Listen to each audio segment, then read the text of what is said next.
Ya,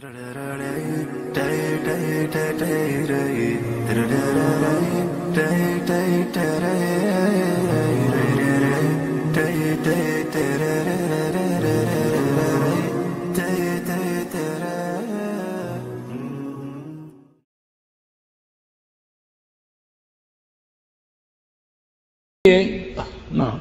ابن تيمية رجل عالم، رجل مجتهد، على الرغم من أننا نخالفه في بعض اجتهاداته، وكتبت أنا مخالفاتي له، نعم، لكنني لست من المتطرفين، لا من المكفرين، لا من المبدعين. نعم، أحدهم كاد أن يكفرني لأنني كتبت في بعض ما ألفته، نعم، ابن تيمية رحمه الله، لأنني قلت رحمه الله كاد أن يكفرني، ولعله كفرني أيضا.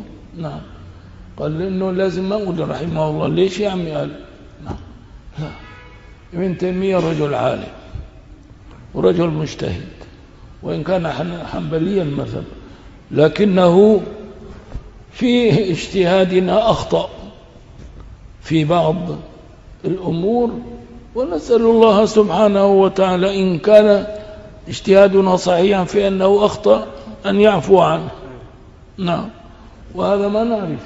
نعم، من أبرز ما نقول إنه أخطأ فيه قوله بأن زيارة المصطفى صلى الله عليه وسلم بدعة، يعني نزور مسجده ثم نزور قبره تبعا، لكن النية لازم تكون متجهة إلى زيارة المسجد. وأنا ناقشت هذا الكلام في آخر كتابي فقه السيرة، لكن هو عالم وإذا كان خلق. لا نكفر. Saya ingin bertanya, siapa itu Ibnu Taimiyah? Kok orang sebelah banyak mengambil pendapat beliau? Karena saya lihat pendapat beliau keras semua. Imam Ibnu Taimiyah Al-Harrani meninggal di Damaskus, makamnya di Damaskus Suriah yang sedang berkecamuk, sampai meninggal tak menikah karena hidupnya lebih lama di penjara melawan penguasa. Al-Azhar Mesir sikapnya pertengahan terhadap Ibnu Taimiyah. Pendapat Ibnu Taimiyah yang sesuai dengan jumhur ulama diambil, pendapat Ibnu Taimiyah yang kontradiktif ditolak. Beberapa pendapat dia keluar dari Hanafi, Maliki, Syafi'i, Hambali. Walaupun secara mazhab Ibnu Taimiyah bermazhab Hambali. Maka saya, alumni Al-Azhar, mengikut metode Azhar, tidak menghujat Ibnu Taimiyah mati-matian.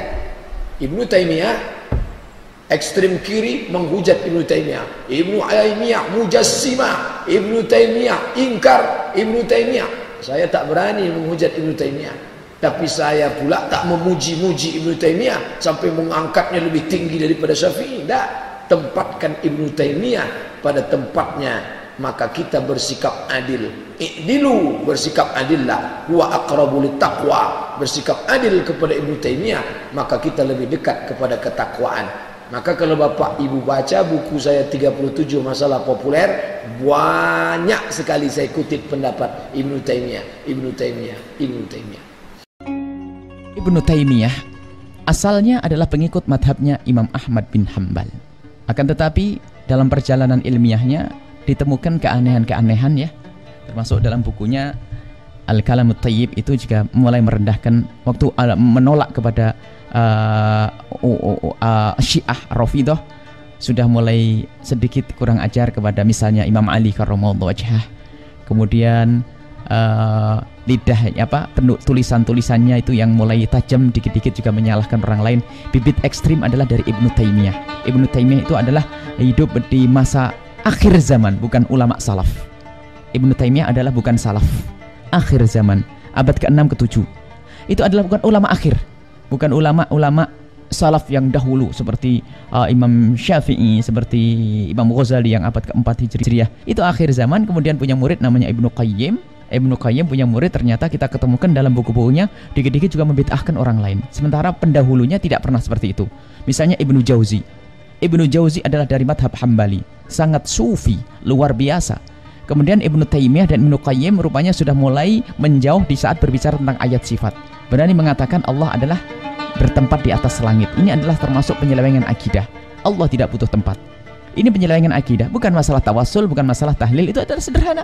Akan tapi yang paling berbahaya di saat mengatakan Allah di atas arsy, Allah di atas langit. Apalagi dikatakan Allah duduk di atas kursinya. Masya Allah, musibah. Ini adalah akidah-akidah yang sesat dan menyesatkan. Maka sebetulnya ini adalah bibit-bibit ekstrim juga dari itu. Sedikit mengatakan sesat tapi lupa dirinya sesat. Ini perlu pembahasan khusus suatu ketika. Kita akan bahas bagaimana akidah salafuna soleh tentang ayat sifat, dan bagaimana akidahnya ahli bid'ah yang sok mengatakan mereka adalah ahli sunnah dengan ayat-ayat sifat. Ini pembahasan yang panjang lebar dan tidak cukup hanya dalam menit-menit sedikit, tapi perlu kita waktu yang panjang. Itu perlu dibahas karena akidah kita zaman ini bukan masalah tarikhul akidah, wujud kidam bako, ya itu tarikhul akidah, artinya kita baca selesai. Tapi masalah mukhalafah lil hawadith, laisa kamitsli syai', ayat sifat itu harus dibahas dengan detail. Karena apa? Perbedaan ahli sunnah wal jamaah yang sesungguhnya dengan ahli sunnah palsu di sini. Adapun masalah tawasul itu sederhana. Tapi kalau sudah masalah ayatus sifat, mereka mengkafirkan kita. Persalahannya di sini, mereka mengkafirkan Asy'ariyah. Ini harus kita bahas suatu ketika insyaallah jika ada kesempatan.